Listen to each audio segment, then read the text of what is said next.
Alors, bonjour mon grand. Oui, on y a mis. On se revoit encore de nouveau. Oui, mais comme d'habitude, tu essaies de chercher exactement savoir est-ce que tu peux me trouver, oui. Qu'est-ce que vous en pensez par rapport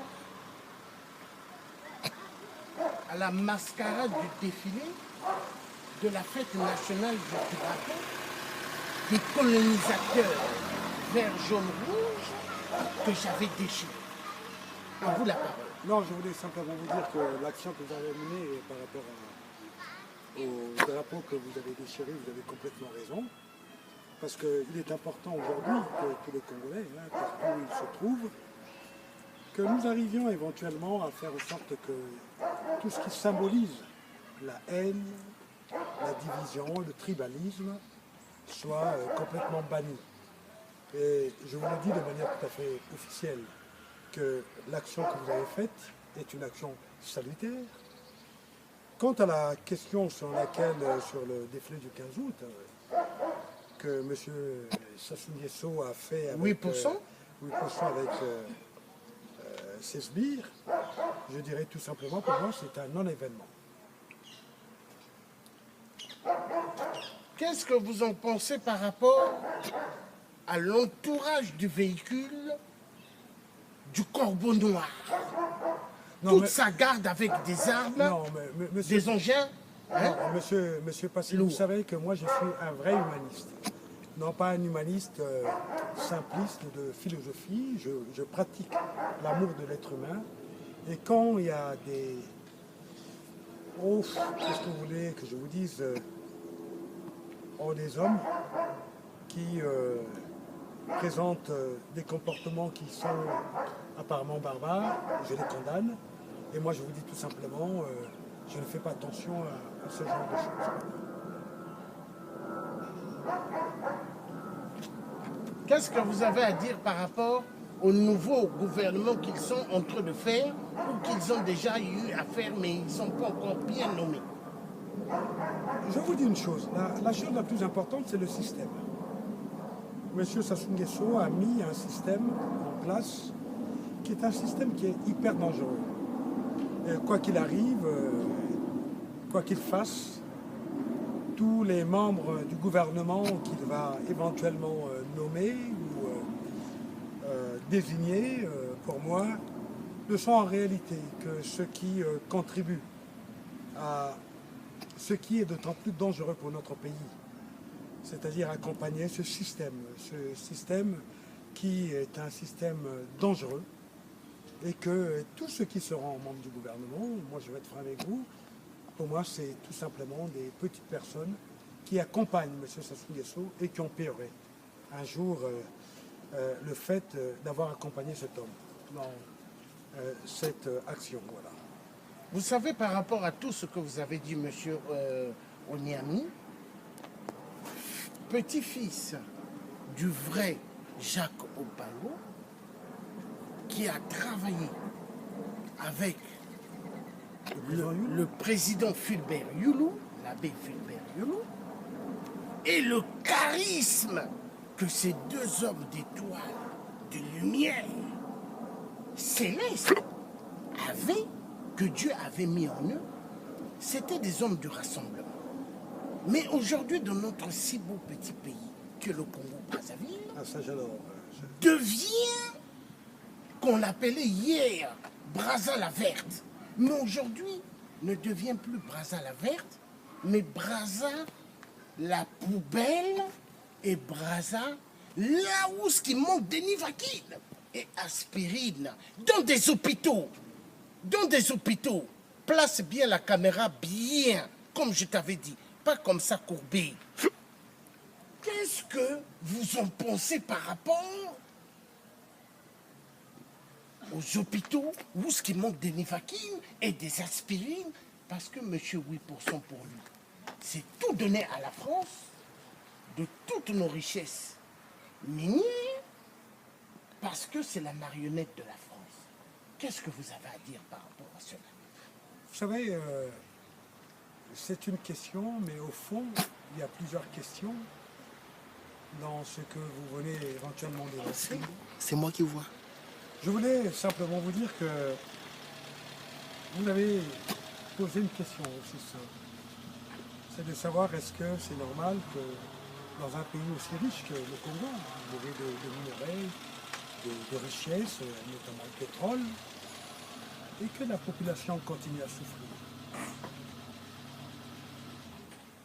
Je ne voudrais pas, moi, non pas me rabaisser, mais vous dire la chose suivante, monsieur Passy. Les Congolais souffrent.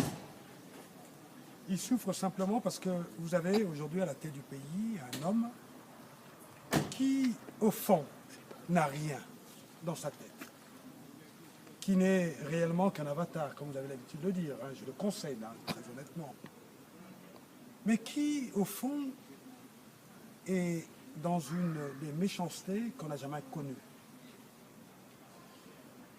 Cet homme mérite simplement une chose, c'est qu'il parte de ce pouvoir. Et nous créerons toutes les conditions pour que cet homme parte de ce pouvoir. Mais vous avez quand même oublié de me poser la question de savoir par rapport à l'environnement ou au climat social de notre pays, qu'est-ce que je pouvais éventuellement vous donner comme avis. Je dirais tout simplement que j'en ai marre, personnellement.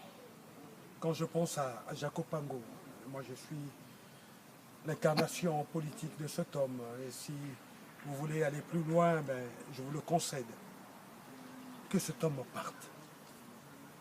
Et je dis tout simplement à tous ceux qui le soutiennent, notamment mes frères et sœurs et Mbouchi, qui pensent que cet homme, dans son discours, ne cesse de dire aux gens que si demain, lui n'est plus au pouvoir, que les Mbouchi souffriront.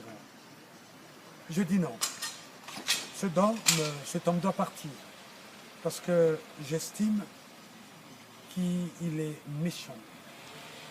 Et qu'il y a une vérité que les gens refusent de dire. C'est que toute la classe politique congolaise est tenue par cet homme. Simplement parce que je pense qu'ils ont un lien assez ambigu.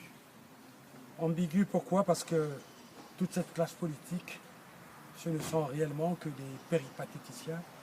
Des perlimpinpins. Et des prostituées politiques, je voulais dire. C'est des gens qui ont gâché les familles entières et qui ont tué le Congo. Ils tuent, ils violent, au fond, qui ne sont réellement que des pédophiles. Moi, je voulais vous poser une question, M. Passy. Est-ce qu'un humaniste, c'est celui qui viole et qui tue? Dites-moi.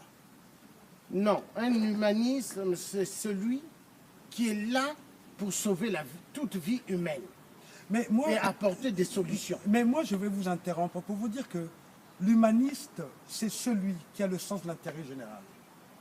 Et que l'humaniste, c'est celui qui est un homme libre. La liberté ne veut pas dire favoriser La dictature, et même certaines valeurs qui ne sont réellement pas pour moi des valeurs. Comment se fait-il que des hommes tuent, violent les jeunes filles, tuent et font du mal à des familles entières? Et aujourd'hui, moi j'ai des parents aussi.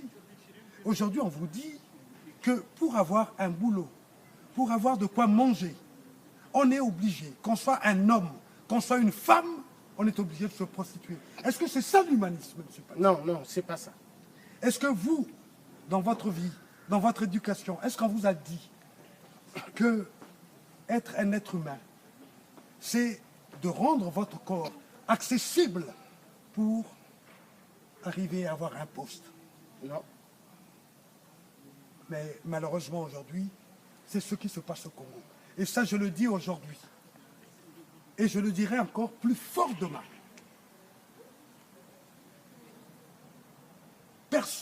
Personne n'a le droit de disposer de son âme et de son corps pour avoir un pouvoir quelconque. Et le Congo n'appartient ni à M. Sassou, encore moins à sa famille. Et ça, je le dis avec fermeté. Et il faut que ça s'arrête.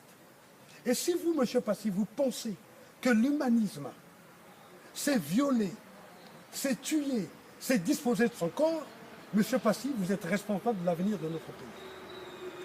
Moi, j'ai un truc à dire, c'est qu'aujourd'hui, nous avons affaire à des gens qui ont perdu la réalité des choses réelles de la vie. C'est-à-dire, ce sont des cafards, des asticots de merde qui se sont basés exactement dans le monde des multinationales. C'est-à-dire la vie humaine, pour eux, n'a pas de sens. Il faut sacrifier énormément de vies. Il faut mettre le peuple dans la prostitution. Pourquoi? Parce que le matériel a pris de l'ampleur. Mais vous savez... Mais en réalité, excusez-moi s'il vous plaît, mais en réalité, le matériel devrait être derrière et les humains devraient être aimés parce qu'il y a toute richesse pour l'être humain. Mais ce que nous vivons dans un monde, aujourd'hui, les dictateurs qui sont des marionnettes de la France-Afrique de merde, de l'Élysée, sont encouragés par une cellule de l'FMI. Hein? Soi-disant, ils sont là pour le progrès, mais n'oubliez pas, le FMI fut depuis là, après la Première et la Deuxième Guerre mondiale. Non, mais Monsieur Passy... Pour rendre l'Afrique... Non, Monsieur Passy, oui? on ne va pas rentrer dans l'histoire, mais ce que je vous concède, c'est que, vous savez, je ne suis pas raciste, vous le savez, encore moins un tribaliste. Mais je vous dirais tout simplement une chose. Il faut que la France s'arrête. Il faut qu'on arrête que les philosophies, les pensées philosophiques de la France continuent à nous dominer. Mais oui, mais pour que ça s'arrête, il faut en parler. Voilà pourquoi je voulais expliquer la Première et la Deuxième Guerre mondiale. Les années 50-60... Oui, mais moi... Non, attendez, s'il vous plaît. Non, Monsieur Passy, non, ce qui ne m'intéresse pas... Non. Je sais que le Fonds monétaire international a été créé pour aider... Écoutez-moi, soyez tolérants. C'est pas pour aider. Non, attends d'abord. Pour aider qui? Aider la France et les États-Unis. Oui, mais aujourd'hui, le Fonds monétaire international est une mafia. Et le rôle du Fonds monétaire international aujourd'hui, c'est de soutenir les dictatures. Et il nous impose ce qu'on appelle des politiques structurelles. Simplement pourquoi? C'est parce qu'à un moment, ils veulent nous donner l'impression que non, voilà, l'Afrique n'est pas prête à avancer. Mais or, en revanche, pourquoi il y a des politiques structurelles en Afrique? Simplement parce que les dirigeants africains, notamment ces dictatures que vous dénoncez, moi j'ai toujours apprécié votre combat, au-delà de certaines choses qui ne font pas partie de mes valeurs, mais je le dis de manière claire et simple, c'est que la France, ou le Fonds monétaire international, ou la Banque mondiale, n'a plus jamais besoin de venir nous imposer des politiques quelconques. Parce que quel est leur rôle, au fond? C'est simplement de faire en sorte que ces dictatures-là, ces dictateurs, Sassou a pris combien? Il a volé autant d'argent. Dernièrement, je crois que c'est le rapport du Fonds monétaire international, je n'ai pas les éléments de manière tout à fait statistique, mais nous a fait la démonstration comme quoi qu'ils ont menti sur ce qu'ils ont dit par rapport à la crise économique ou à la dette congolaise. Je dis tout simplement à la France aujourd'hui, ou au Fonds monétaire international, ne nous prenez pas pour des cons. Vous nous imposez des pensées philosophiques, vous nous imposez des pensées économiques, mais nous, on n'en veut plus jamais. Que M. Sassou se mette en tête aujourd'hui, les Mboshi ne l'appartiennent pas, les Africains ne l'appartiennent pas, et que jusqu'à preuve de contraire, aujourd'hui, on en a marre. Et ça, nous le disons de manière claire, je suis d'accord avec vous, le Fonds monétaire international n'a qu'à faire ce qu'ils veulent faire ailleurs, mais pas en Afrique. Parce que nous en avions marre maintenant, vous comprenez? Parce que je crois bien qu'ils embrouillent, ils amadouent une certaine diaspora, ils les mettent dans la salle, ils donnent des philosophies, ils nous parlent du dialogue. Mais qui a besoin d'avoir un dialogue avec M. Sassou Nguesso? Vous avez besoin d'un dialogue avec M. Sassou Nguesso? Non, je n'ai pas besoin d'un dialogue avec lui parce que c'est un cafard. Ben, Peuple africain, peuple du monde. Donc là, c'est la première vidéo. Nous allons faire la deuxième.